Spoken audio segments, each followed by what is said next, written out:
해피 뉴 이어. 주님 안에서 참된 행복을 누리시는 2019년이 되기를 축원합니다. 어딘지 포항에 있는 호미곶이라는 데죠. 우리나라에서 가장 먼저 해가 떠오른다고 하는 호미곶인데, 어떤 분이 2019년 1월 1일 날 그 호미곶에서 찍은 사진입니다. 먼저 시 한 편을 보여드리겠습니다. 지난해 마지막 어둠을 뚫고 솟아오르는 태양, 수평선 너머에서 지평선 너머에서도 산천초목 그 절절한 고대함을 화사한 미소 머금고 응답하는 햇살, 얼어붙은 만상에 지치지 않는 끈기로 내리는 온기는 생명을 두드려 깨워 봄을 만들고 꽃을 피워 벌나비 위에 대지에 펼쳐놓은 축제, 다가오는 세월의 그릴 오선지의 리듬을 타고 한 해의 사명 완수하고 귀환할 동그란 행복. 누가 지었겠습니까? 네, 2019년 1월 1일 김홍일 형제님이 쓴 시인데 참 마음에 감동이 되었습니다. 이 일출 하나만 보더라도 하나님의 그 광대하심이 참 얼마나 놀라운가. 일출 아직 한 번도 못 보신 분이 있으시나요? 저는 집에 저희 고향이 강원도 동해인데, 동해에서 한 2km를 가면 이제 바닷가인데, 저희 형님이, 이제 호주에 있는 형님이 오셨는데, 나이가 60 중반인데, 동해에 그렇게 오래 살면서도 일출을 본 그 기회가 올해 처음이라고 하더라고요.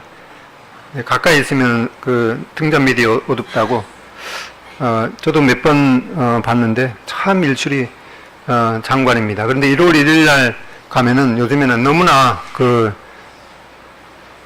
사람들이 많아서 좀 힘드는데, 평일 날 아침에도 가보면은 참 하나님에 대해서, 하나님의 그 광대하심에 대해서 묵상할 수 있는 그런 시간이 되리라고 생각이 됩니다.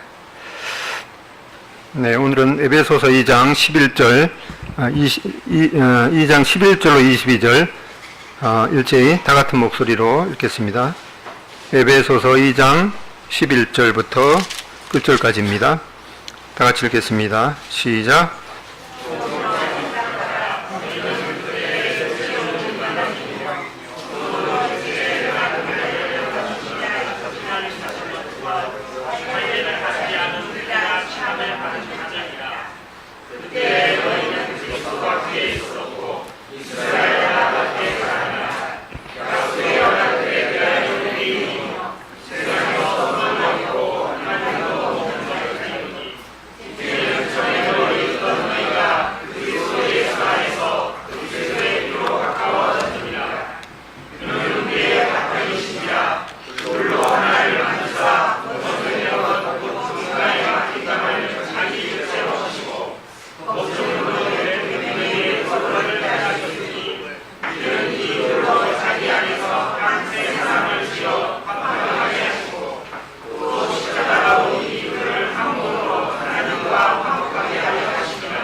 아멘. 네. 예, 아마 이 성경 본문을 많이 읽으셨던 분들은 이 내용이 무슨 내용인 것 같은데 또 확실하게 그걸 이해할 수 있을까 그런 생각이 들 테고, 또 교회에 나오신 지 얼마 안 되신 분은 도대체 이 말씀이 무슨 내용인지 잘 이해하지 못하시는 것이 아마 당연하리라고 생각이 듭니다. 아무튼 이 성경은 사람이 쓴 책과는 다르게 정말 이 하나님의 계시를 통해서 알려주시지 않으면은 저희들이 그 하나님이 원하시는 그 온전한 그 뜻을 다 이해할 수 없으리라고 생각이 듭니다. 본문을 이해하기 전에 먼저 이 모든 인류를 성경은 이 세 부분으로 나누고 있습니다. 뭐 정치적으로는 그 인류를 나눌 때 뭐 공산 진영, 또 자유 진영, 아니면 중립 진영, 뭐 그렇게 분류할 수도 있겠지만은 이 성경은 모든 인류를 이렇게 세 부분으로 분류를 합니다. 고린도전서 10장 32절에 보면은 유대인에게나 헬라인에게나 하나님의 교회에나 거치는 자가 되지 말고 이렇게 말씀하고 있습니다. 그러니까 이 하나님께서 택하신 백성, 그것은 이제 유대인, 이스라엘 민족인 유대인입니다. 그리고 거기에 반하는 이제 헬라인이라고 말하는데, 이 성경이 쓰여질 때는 이 유대인 외에는 다른 사람을 이제 일컫는 말로 이 헬라인 또는 다른 말로 이제 이방인이라고 일컫고 있습니다. 유대인, 또 헬라인 또는 이방인. 그리고 나머지 한 부류는 이제 하나님의 교회, 즉 교회라는 그 에클레시아라고 하는 이 불러낸 무리라고 일컫는 이 하나님의 교회, 이렇게 세 부분으로 성경은 구분하고 있습니다. 먼저 이제 12절 2장 11절에 보면은 그러므로 생각하라. 너희는 그때 육체로는 이방인이요, 우리가 그리스도를 믿기 전에 우리를 말하기를 너희는 육체로는 이방인이었다. 그리고 손으로 육체에 행한 할례를 받은 무리라 칭하는 자들로부터 할례를 받지 않는 무리라 칭함을 받는 자들이라. 그래서 우리가 주님을 믿기 전에 우리는 이방인이었고, 또한 우리는 이 할례를 받지 않는 그런 무리라고 일컫는 자들이었다, 이렇게 말씀하고 있습니다. 이 할례라는 것은 하나님께서 이스라엘 백성들을 선택하시고 이 다른 민족보다도 이제 구별되었다라는 그런 표시로 이제 남자가 태어난 지 8일 만에 지금으로 말하면 이 포경 수술을 한 그런 그 예식을 바로 이제 할례라고 했는데, 그래서 이 하나님의 백성 외에는 이 할례를 받지 않는 그런 무리라 칭함을 받은 자들이었습니다. 그래서 이스라엘 백성들은 이스라엘 백성 외에 다른 사람을 이제 비하하는 말로 저 사람들은 할례도 받지 않는 사람들이야. 우리가 이 다윗과 골리앗이 싸울 때 그렇게 이 이스라엘 민족들이 골리앗 그 블레셋 족속을 향해서 이 할례도 받지 않는 민족들아, 이렇게 했던 것을 보게 됩니다. 아무튼 우리는 이렇게 이방인으로서의 그 옛날 상태를 이제 12절에 보게 됩니다. 그래서 12절 처음에 보면은 그때의 너희는, 우리가 이방인으로서 하나님을 믿기 전에, 예수님을 믿기 전에 우리는 그때의 너희는 바로 그리스도 바깥에 있었다, 이렇게 말씀하고 있습니다. 우리가 에베소서 1장 에서부터는 이제 그리스도 안에라는 말을 많이 봤습니다. 우리가 그리스도 안에서 하나님의 자녀가 되었다라는 그런 것과 이제 비교되게 우리는 이방인으로서 우리는 그리스도 바깥에 있었다라고 말씀하고 있습니다. 이 그리스도 안에 있는 것과 그리스도 바깥에 있는 것은 얼마나 큰 차이인지 모릅니다. 이것은 이 노아 홍수 때의 이 그림으로서 그때 이미지로 생각할 수가 있는데, 이 노아 홍수 때는 이 노아 방주 안에 있는 사람만 소망이 있었죠. 그 사람들만 하나님께로부터 오는 구원을 받을 수가 있었습니다. 그 반면에 이 노아의 방주 바깥에 있던 사람은 아무리 부자든 아무리 이 학식이 많든 그 사람들에게는 이 소망이 전혀 없었습니다. 바로 그와 같이 이방인으로서 우리는 그리스도 바깥에 있었다라고 말씀하고 있습니다. 그 다음에 이스라엘 나라 밖의 사람이라. 이 이스라엘 이 나라는 참 얼마나 그 영광스러운 그런 그 땅인지 모릅니다. 하나님께서 이제 그 이스라엘 땅에 직접 이스라엘 민족과 언약을 맺으시고 그 가운데서 하나님의 놀라운 기적을 직접 행하시고 또 사람들에게 직접 이렇게 말씀하셨던 그 이스라엘 그 땅, 이 바깥의 사람이었다고 말씀하고 있습니다. 그 다음에 세 번째, 약속의 언약들에 대해서는 외인이다. 이 하나님께서 이스라엘 백성들에게 참 얼마나 놀라운 이 약속을 해주셨는지 참 모릅니다. 그들이 고난을 당하고 있을 때 하나님께서 하늘에서 그들의 고통을 보실 뿐만 아니라 들으시고 또 직접 그들을 구원하셨던 이 홍해의 기적 같은 그런 기적이 얼마나 참 놀라운 기적입니까? 그런 언약에 대해서는 뭐 외인이다. 그 다음에 이 세상에서 소망도 없고 우리가 하나님 그리스도 바깥에 있을 때 예수님을 믿기 전에 이방인의 상태로 있을 때 우리한테 무슨 소망이 있었겠습니까? 아무리 뭐 부자든 아무리 학식이 많든 우리는 참 그 죽음을 향해서 달려가는 그런 자들에 지나지 않았습니다. 그 다음에 다섯 번째, 우리는 이 하나님도 없는 자들이었습니다. 이 지난 시간에 보았듯이 이 세상은 그 모든 사상에 하나님이 없다라고 하는 그런 그 사상으로 가득 차 있었는데 그 가운데 우리가 과연 그렇지라고 하면서 그렇게 하나님도 없는 그런 자였습니다. 그리스도 밖에 있었고 또 이스라엘 나라 밖의 사람이고 또 약속의 언약들에 대해서는 외인이었고 세상에서 이 소망도 없고 또 하나님도 없는 자였습니다. 반면에 이제 13절에는 이제 여기 우리는 이제는 이렇게 나오는데 원래 그 영어나 그 성경 원문에는 그러나라는 말이 있습니다. 그러나 이제는 그때의 너희는 바로 이와 같은 하나님의 백성 이스라엘 민족에게 임했던 이러한 다섯 가지 그 축복하고는 전혀 상관없던 그런 자들이었는데 이제 13절 그러나 이제는 전에 멀리 있던 너희가 그리스도 예수 안에서 그리스도의 피로 가까워졌느니라. 여기 이방인이었을 때 우리의 모습은 그리스도 밖에 있었는데 이제는 그리스도 안으로 들어왔다고 말씀하고 있습니다. 그렇게 된 이유가 바로 그리스도의 피로 가까워졌느니라.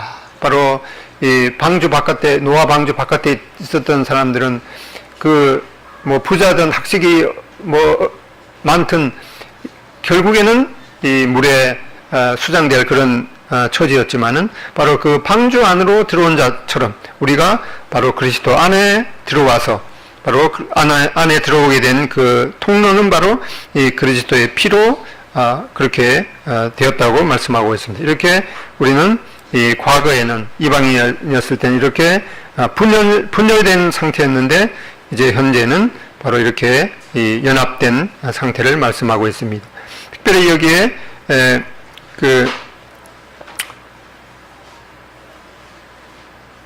유대인들이 하나님을 섬겼던 그 성전을 보면은 이렇게 구역이 세 부분으로 나누어져 있습니다. 여기에 이제 그 하나님께 예배드리는 그 이제 번제단이 있고 이렇게 그 성전이 있는데 그 성전 이 바깥 부분은 이제 이방인의 뜰입니다. 근데 여기 이방인들은 이 성전 안으로 절대로 들어갈 수가 없었습니다. 그 다음에 여기 구역은 이제 유대인 여인들이 들어갈 수 있는 여인들의 뜰입니다. 그 다음에 여기 이제 그 번제단이 놓인 이 성전 안의 뜰은 유대인들만 들어갈 수 있는 그런 유대인의 뜰이었습니다. 이제 2장 14절에 보면은 그는 우리의 화평이신지라 둘로 하나를 만드사 원수된 것, 곧 중간에 막힌 담을 자기 육체로 하셨다. 이 둘은 아까 모든 그 인류를 세 부분으로 구분했는데 유대인과 이방인 이 둘을 이제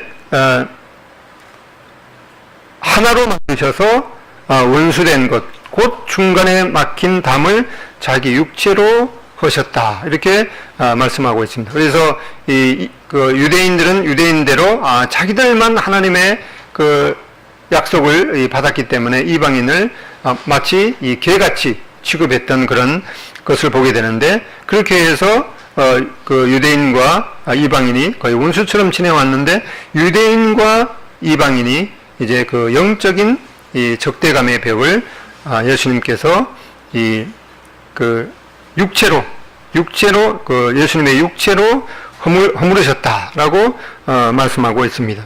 실제로 여기 이제 여기가 바깥이 이제 이방인의 뜰이고 여기 여인들의 뜰이고 여기 유대인의 뜰, 제사장들이 이제 하나님을 직접 섬기는 그런 이 제사장의 뜰이 있는데, 여기 그 이방인들만 이렇게 들어갈 수 있는 여기 이제 성전으로 들어가는 그런 그 경고문이 이렇게 발견이 되는데, 뭐라고 써져 있는가 하니까, 이방인은 누구나 성소 주변에 난간이나 담 안으로 들어오지 말라. 잡히는 자는 누구든지 죽음으로써 저주를 받는다. 이렇게 여기 입구에 이렇게 경고문이 써 있습니다. 그래서 우리가 사도행전 21장 28절에 보면은 이제 그 사도 바울이 이 헬라인이 바로 유대인들에 반하는 바로 이방인이죠. 이방인을 데리고 성전에 들어가서 이 거룩한 곳을 더럽혔다 하니, 이렇게 그 유대인들이 이 사도 바울이 그 유대인이 아닌 이 헬라인 이방인을 데리고 성전에 들어갔다라고 하는 그런 그 누명을, 사실은 그렇지 않은데 그 누명을 씌워서 이제 이 사도 바울을 죽이려고 했던 그런 장면을 우리가 사도행전 21장에서 보게 됩니다. 이렇게 이스라엘은 자기들만 하나님의 복을 받았다고 하는 그런 교만한 마음이 있어서 이방인들을 멸시하고 또 그렇게 했던 것을 보게 됩니다. 그러나 실제로 이 구약 성경을 보더라도 특히 솔로몬의 기도 내용을 보면은 역대하 6장 32절 33절에 보면 이 내용은 이제 솔로몬이 솔로몬 성전을 짓고 나서 이 하나님 앞에 이 기도를 드리는 그런 내용입니다. 뭐라고 하는가 하니까, 주의 백성 이스라엘에 속하지 않는 이방인에게 대하여도 그들이 주의 큰 이름과 능한 손과 펴신 팔을 이하여 먼 지방에서 와서 이 성전을 향하여 기도하거든 주는 계신 곳 하늘에서 들으시고 모든 이방인이 주께 부르짖는 대로 이루사 땅의 만민이 주의 백성을 알고 주의 백성 이스라엘처럼 경외하게 하시오며, 또 내가 건축한 이 성전을 주의 이름으로 일컫는 줄을 알게 하옵소서. 이렇게 솔로몬도 하나님의 감동을 입어서 이렇게 솔로몬 성전을 지어놓고, 이 하나님께 드린 이 성전은 이스라엘 유대인만 위한 그런 이 성전이 아니라 이방인들도 와서 이 성전을 향해서 이렇게 이분이 이제 이방인이기 때문에 여기 그 성전 안으로 들어가지 못하죠. 여기 이제 돌판에 이방인은 출입해서는 안 된다라고는 아까 좀 전에 봤던 그런 경고판이 붙어 있습니다. 근데 이 바깥에서 이제 이방인이 이 성전을 향해서 이렇게 기도하면은, 비록 이 하나님의 택하신 백성 유대인이 아니라 이방인이라도 이렇게 하나님 앞에 기도하면은 그 기도를 들으시고, 또 이스라엘처럼 여기 주의 백성 이스라엘처럼 경외하게 하시오며, 이렇게 이방인일지라도 진실한 마음으로 하나님 앞에 와서 이렇게 기도하면은 이스라엘 백성들과 똑같이 하나님께서 응답해 주십시오라고 이렇게 솔로몬의 기도를 보게 됩니다. 이 솔로몬의 기도의 응답대로 우리는 비록 하나님과 상관도 없는 그리스도 바깥에 있던 사람들이었고, 또 이스라엘 땅 그 바깥에 있었고, 또 소망도 없고 하나님도 없는 그런 자들이었지만은, 이렇게 예수님께서 유대인과 이방인의 이 담을 자기 육체로 하셨기 때문에 이 하나님의 이 교회의 그 교회를 통해서 우리가 하나님께서 우리에게 예비하신 그런 복을 받게 되었던 것을 보게 됩니다. 그래서 이 적대감의 원인이 되었던 이 법조문, 이 율법을 예수님의 육체로 폐하셨다고 말씀하고 있습니다. 그래서 15절에 보면은 둘로 그리스도 안에서, 이 둘이라는 것은 이제 그 유대인과 이방인, 이 둘로 그리스도 안에서, 이 그리스도 안에서 아까 14절에 보았듯이 10 몇 절이죠?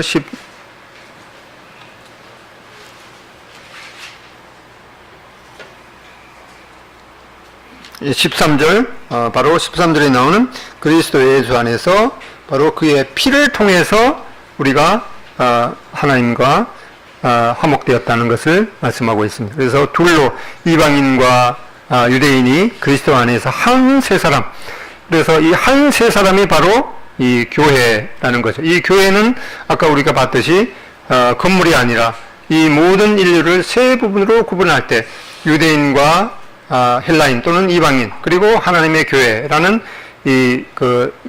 사람을 이렇게 구분할 때 구분하는 그런 이 명칭이죠. 그래서 바로 둘로 그리스도 안에서 한 세 사람인 이 교회를 지어서 하나님과 둘이 화평케 하셨다는 것을 보게 됩니다. 그래서 여기에 우리는 이 15절에는 유대인과 이방인이 이 평화 또는 화해한 것을 보게 됩니다. 그 다음에 16절에 보면은 십자가로 이 둘로 한 몸으로 하나님과 화목하게 하셨다.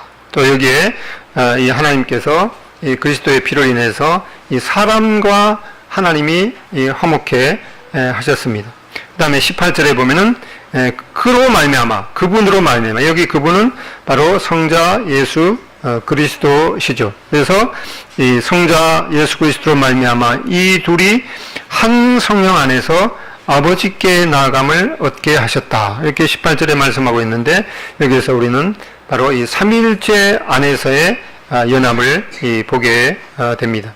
이스라엘 백성들은 자기들만 그 하나님의 택하신 백성이라고 이렇게 착각했지만은 이 구약의 이 여러 예들을 보게 될 때, 방금 우리가 봤던 이 솔로몬의 기도 내용에서도 보게 될 때, 이 이방인들도 바로 하나님 앞에 진실하게 이렇게 기도하면은 그들도 이스라엘 백성들처럼 똑같이 이 하나님께서 복을 주십사라고 하는 솔로몬의 기도를 보게 되는데, 이 오순절 바로 하나님의 교회가 탄생하게 된 이 오순절날 이 구약의 오순절 규례의 내용에 대해서 구약에 계시된 것을 보면은 바로 이 오순절에 이 네 가지 제사를 드렸습니다. 소제와 번제와 속죄제와 화목제. 그래서 이 소제, 번제, 속죄제, 화목제에 대해서는 이제 그 출애굽기 또 레위기를 통해서 한번 아마 그 말씀을 드렸을 줄로 믿습니다. 근데 그게 다 이해가 안 되겠지만 여기에 다시 한번 이렇게 보게 되면은 이 소제로, 이 오순절 날 소제로 이 유교병, 이 누룩이 들어간 떡 2개를 구워서 요제를 드렸습니다. 레위기 23장 17절에 보면은 너희 초소에서 10분의 2 에바로 만든 떡 2개를 가져다가 흔들지니 이는 고운 가루에 누룩을 넣어서 구운 것이요 이는 첫 요제로 하나님께 드리는 것이며, 이렇게 오순절에 이 누룩이 들어가 있는 떡 2개를 만들어서 이 제사장이 이제 하나님 앞에 이렇게 흔들 것이라고 그러니까 흔들어서 제사를 드리는 이 요제로 드렸습니다. 바로 여기에서 우리는 이 떡 2개, 이 떡 2개는 바로 유대인과 이방인이 그리스도 안에서 이 연합됨을 표하고 있습니다. 예레미야 2장 3절에 보면은 이스라엘은 여호와를 위한 성물 곧 그의 소산 중 첫 열매니, 이스라엘은 이제 첫 열매라고 말씀하죠. 그를 삼키는 자면 모두 벌을 받아 재앙이 그들에게 닥치리라. 여호와의 말씀이니라.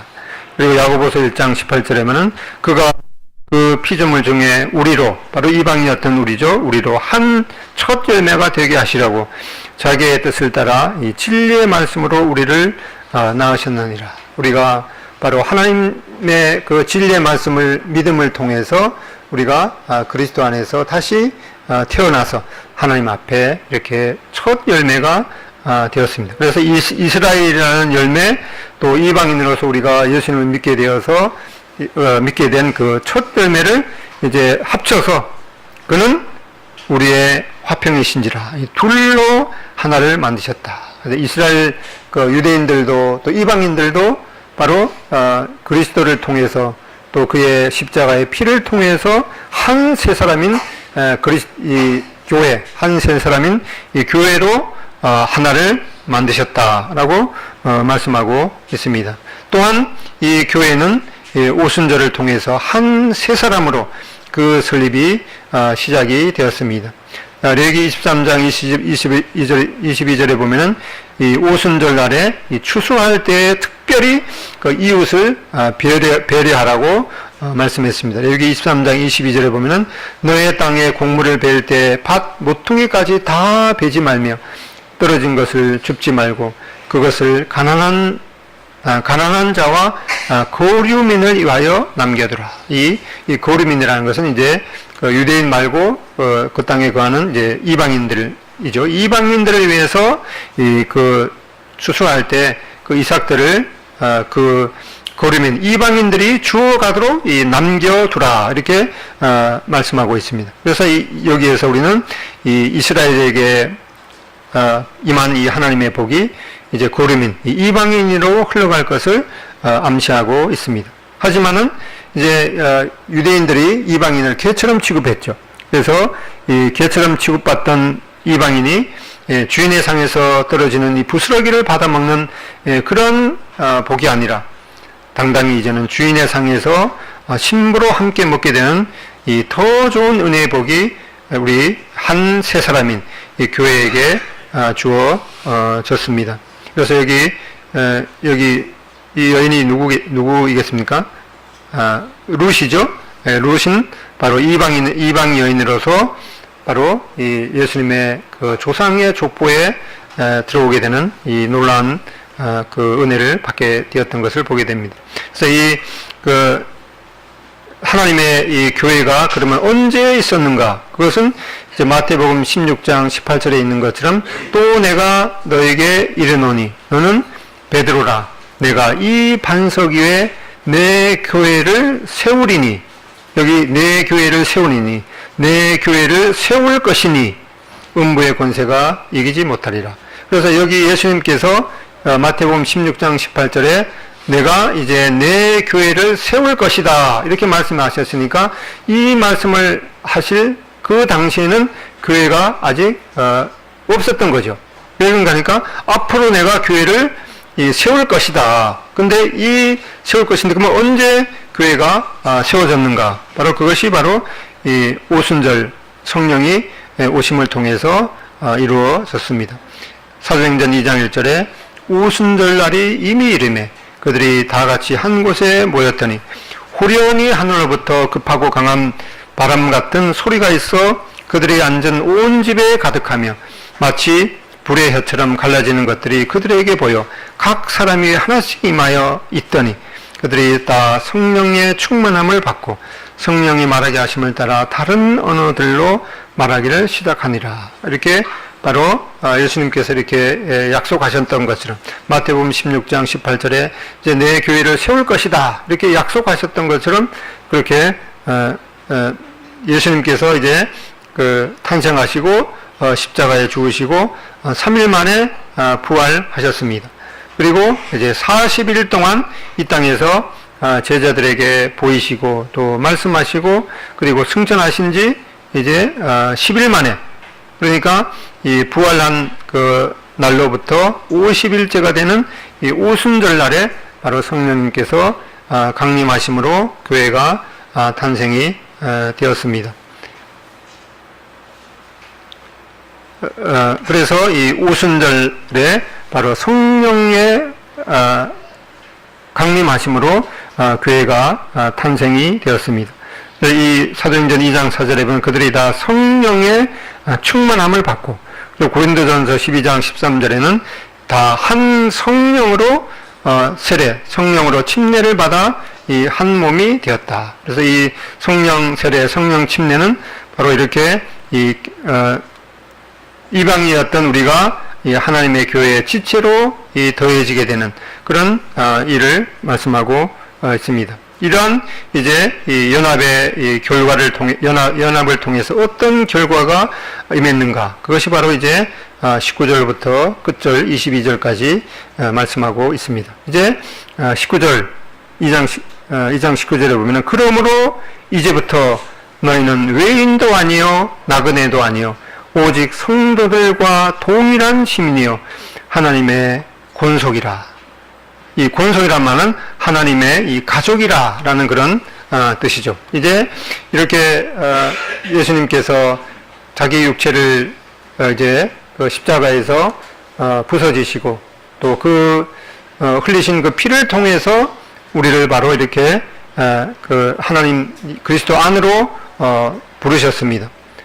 그래서 우리가 새로운 관계가 되었는데 그것은 바로 우리가 천국 시민권자가 되었다는 것입니다.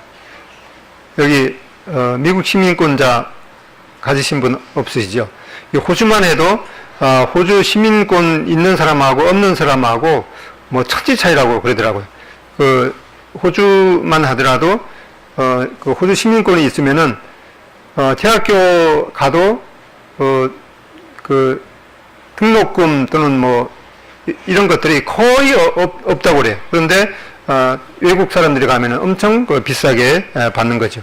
그리고 또 이 미국 시민권 받으려고 뭐 그 얼마나 난리인지 모릅니다. 이 미국 시민권은 거기에 그 속지주의를 택하고 있죠. 그러니까 어떤 사람도 미국 땅에 가서 태어나기만 하면 그냥 시민권 주거든요. 우리나라는 이제 그와는 다르게 이제 부모 중에서 한 사람이 우리 그 한국 국적을 갖고 있어야지 한국 시민이 되는데, 미국은 그 속지주의, 그러니까 그 땅에서 태어나는가 안 태어나는가 그것이 중요하기 때문에 만삭이 거의 다 돼갖고 미국 가서 탁 낳기만 하면은 뭐 돈이 있든 없든 미국 시민권자가 되거든요. 그래서 이 미국 시민권을 따려고도 그렇게 현안이 되어 있는데 우리는 바로 이 천국 시민권을 가지고 있습니다. 가지고 있을 뿐만 아니라 우리가 전에 이 에베소서 2장 그 전반부에 보면은 우리는 바로 예수님과 함께 십자가에 못 박혔고 또 함께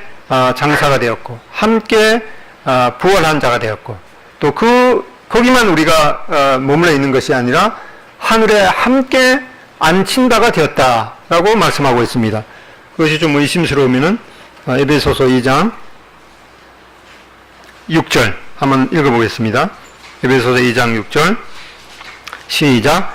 또 그리스도 예수 안에서 함께 하늘에 앉히시니, 바로 우리의 그 영적인 신분은 이미 천국에 예수님의 그 품에 앉아 있는 자로 우리의 신분을 말씀하고 있습니다. 다만 우리 몸만 여기에 있는 것이지 우리의 영적인 신분은 하늘나라에 이미 가서 그 보좌에 앉아 있다라고 말씀하고 있습니다. 또한 우리가 바로 이 하나님의 가족입니다. 외로움 많이 타시는 분 있으시나요? 예. 겨울에 특별히 햇빛을 잘 안 보시면은 우울해져서 외로움 타신다고 그러더라고요. 그래서 우울증 걸려서 또 심각한 그런 또 일도 저지른 분이 있는데, 겨울철에 이 하루에 한 번은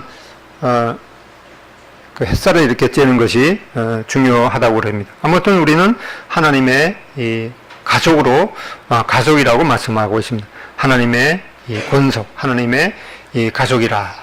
우리가 천국의 시민권을 가지고 있는 자이고, 또 하늘나라에 우리가 가족으로 이미 호적이 거기 등록이 되어 있는 거죠. 우리가 이런 말씀을 많이 듣지만은 정말 그것을 우리가 믿고 있는가? 믿고 있다고 그러면은 이 세상에서 좀 가난하게 살고 또 외롭게 살고 그런 것들이 무슨 하등의 문제가 되는지 생각해 보게 됩니다. 그리스도 안에 있는 자 하고 그리스도 바깥에 있는 자, 이것은 그 얼마나 큰 차이를 가져오는지 모르죠. 그 노아 홍수, 이 온 세상이 그 홍수가 내려서 물로 다 덮일 때 방주 안에 있는 자하고 이 방주 바깥에 있는 자, 그것은 방주 바깥에 있는 자들이 아무리 부자든 아무리 학식이 많든 그것은 소행이 없는 것과 마찬가지로 우리는 천국 시민권을 가진 자다. 그리고 우리는 하나님의 가족이다. 하나님의 그 하나님 아버지를 모시고 있는 우리가 하나님의 자녀이다. 이것은 참 얼마나 놀라운 복인지 모릅니다. 또 그리스도인 공동체, 이거는 바로 이제 교회라는 것은 그리스도인 공동체죠. 이 건물이 아니라 이 건물을 의미하기도 하지만은 이 교회라는 것은 그리스도인들이 이제 예수님을 믿는 자들로 이루어진 그 성도들의 무리가 바로 교회죠. 그리스도인 공동체. 또 이 그리스도인 공동체 교회는 하나님이 거하시는 이 성전이라고 말씀하고 있습니다. 이 그리스도 성전은 이미 구약 성경에 미리 계시되어 있는 것을 보게 됩니다. 이사야서 28장 16절에 보면은 시온의 기초돌 예수 그리스도에 대해서 말씀하고 있는데, 그러므로 주 여호와께서 이같이 이르시되 보라 내가 한 돌을 시온에 두어 기초를 삼았노니 곧 시험한 돌이요 귀하고 견고한 기초돌이라. 그것을 믿는 이는 다급하게 되지 아니하리로다. 바로 이 이사야서 28장 이 구약에 여러 말씀들이 있지만은 그 말씀 중에 하나가 바로 이 예수님께서 이 시온 예루살렘의 기초돌이 되신다고 말씀하고, 그것은 바로 귀하고 이 견고한 돌이라고 말씀하고 있습니다. 이 그리스도인 공동체 이 교회는 바로 성전이라고 말씀하고 있는데, 이 성전의 목적은 바로 하나님이 그곳에 거하시는 것입니다. 이 건물의 기초는 사도들과 이 선지자들이라고 말씀하고, 또 그리스도께서 친히 모퉁이 돌이 되신다고 말씀하고 있습니다. 지금 건축 공법하고 이제 다르게 그때 그 당시에 건축 공법은 이렇게 모퉁이에다가 아주 크고 귀한 돌을 이렇게 두고 나서 여기서부터 이제 양쪽으로 이렇게 건물을 지어가는 그런 건축법이었기 때문에 이 모퉁이 돌을 아주 귀하고 움직이지 않는 그 크고 귀한 돌로 이렇게 놓는 것이 상당히 중요했다고 그럽니다. 그래서 이 그리스도인 공동체 교회는 그 바로 기초가 이 사도들이라는 말은 그 예수님께서 예수님과 함께 거하고 예수님께로부터 직접 그 하나님의 말씀을 배우고, 또 예수님께서 기적을 행하실 때 직접 그 현장을 체험한 그 분들이 바로 12 사도들이죠. 그리고 이 선지자들, 여기 선지자들은 구약 선지자들을 말씀하는 것이 아니라 이 신약의 선지자들, 그리고 이 그리스도께서 이 친히 모퉁이 돌이 되신다고 말씀하고 있습니다. 반면에 이제 사도행전 4장 11절에 보면은 이 예수는 너의 건축자들의 버린 돌로서 집 모퉁이의 이 머릿돌이 되었느니라. 여기는 기초돌이라고 기초돌 또는 이제 모퉁이 돌이라고 말씀하고 있는데, 여기 사도행전 4장 11절에는 또 모퉁이의 이 머릿돌이 된다고 말씀하고 있습니다. 그래서 그 당시에 이 건물을 지을 때는 모퉁이 돌도 있고 또 머릿돌도 있습니다. 여기에 그 수원 그 화성 그 출입구에 보면은 이렇게 그 출입구 이렇게 아치로 이렇게 되어 있죠. 이 아치를 만들 때 그 여기에 콘크리트가 전혀 들어가지 않는 그런 이렇게 각도를 이렇게 해서 맨 위에다가 이제 그 마지막으로 탁 얹게 되는 것이 바로 이 머릿돌이라고 그럽니다. 그래서 예수님께서는 이 성전의 이 모퉁이 돌, 기초돌이 되시기도 하고, 이 마지막으로 이제 얹게 되는 이 성전을 완성하게 되는 머릿돌이 되시기도 합니다. 그리고 이제 2장 21절에 보면은 이 교회가, 이 그리스도인 공동체인 교회가 어떻게 이 형성되는지 말씀하고 있습니다. 2장 21절에 보면은 그 안에서 건물마다 서로 연결하여 주 안에서 성전이 되어가고, 이렇게 그 그리스도인 공동체인 교회가 이제 하나님이 거하시기 위해서 계속해서 이제 지어가고 이 성전이 되어간다고 말씀하고 있는데, 여기 특별히 성전은 이 성전에서도 이 하나님의 임재가 거하는 이 지성소가 되어간다라고 하는 그런 의미입니다. 베드로전서 2장 4절에도 보면은 하나님에게는 버림바가 되었으나 사람에게는 버림바가 되었으나 하나님께는 택하심을 입은 보배로운 산돌이신 예수께 나아가 너희도 산돌같이 신령한 집으로 세워지고, 첫 번째는 예수님께서 보배로우신 이 산돌이십니다. 그리고 우리 이 예수님을 믿는 우리들도 바로 산돌같이 신령한 집으로 세워지고, 예수 그리스도로 말미암아 하나님이 기쁘게 받으실 신령한 제사를 드릴 이 거룩한 제사장이 될지니라. 바로 우리 예수님을 믿는 우리 성도 하나하나가 살아있는 돌로서 하나님이 거하시는 그 성전의 이 그 벽돌로 계속해서 이제 지어간다라고 말씀하고 있습니다. 그래서 이 그리스도인 공동체의 이 기능이 무엇인가? 그것은 2장 22절에 보면은 너희도 성령 안에서 하나님이 거하실 처소가 되기 위하여 그리스도 예수 안에서 함께 지어져 가느니라. 바로 이 하나님의 하나님을 예수님을 믿는 성도로 이루어진 이 교회는 이제 계속해서 지금 지어져 가고 있는 것이죠. 그래서 이 교회를 바로 이 유기체, 바로 이 살아있는 그런 그 건물로, 영적인 건물로 말씀하고 있습니다. 이 살아있는 이 그리스도인 공동체인 이 교회는 바로 하나님이 거하실 처소가 되기 위해서 이 그리스도 안에서 계속해서 지금도 지어져 가고 있습니다.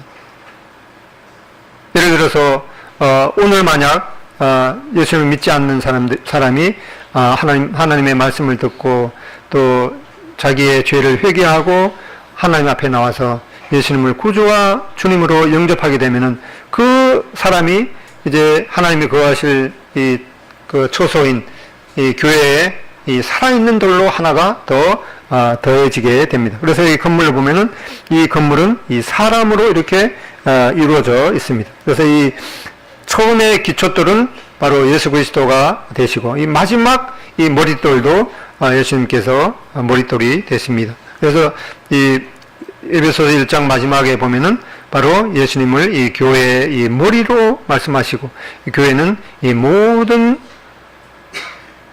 그 만물에 충만히 거하는 이 충만이다라고 말씀하고 있습니다. 이렇게 교회가 계속해서 지어가고 있는데, 그러면 언제 이 교회가 완성되게 되는가? 그것은 이제 로마서 11장 25절에 보면은 형제들아 너희가 스스로 지혜 있다 하면서 이 신비를 너희가 모르기를 내가 원하지 아니하노니 이 신비는 이방인의 충만한 수가 들어오기까지 이스라엘의 털어는 우둔하게 된 것이라. 그래서 그 이방인의 충만한 수, 이 하나님이 거하실 처소가 되기 위해서 이제 그 이방이었던 사람이 이제 예수님을 믿고 그 하나님의 그 영적인 성전에 한 벽돌로 이렇게 계속해서 채워지는데, 이제 충만한 그 수가 딱 차게 되면은 이제는 이 교회가 완성되게 되는데, 그 충만한 수는 사람이 알 수가 없죠. 그런데 그 이방인의 충만한 수를 이제 신천지에서 뭐라고 하는가 하니까 그 요한계시록 7장에 나오는 이제 14만 4천이라는 그 이제 14만 4천의 수가 딱 차게 되면은 이제 그 하나님께서 심판하시게 된다는 그런 논리로 말하고 있는데, 우리가 요한계시록 7장을 자세히 살펴보니 그 14만 4천의 그거는 이제 유대인 중에서 14만 4천이라고 말씀하고 있습니다. 이스라엘 12지파에서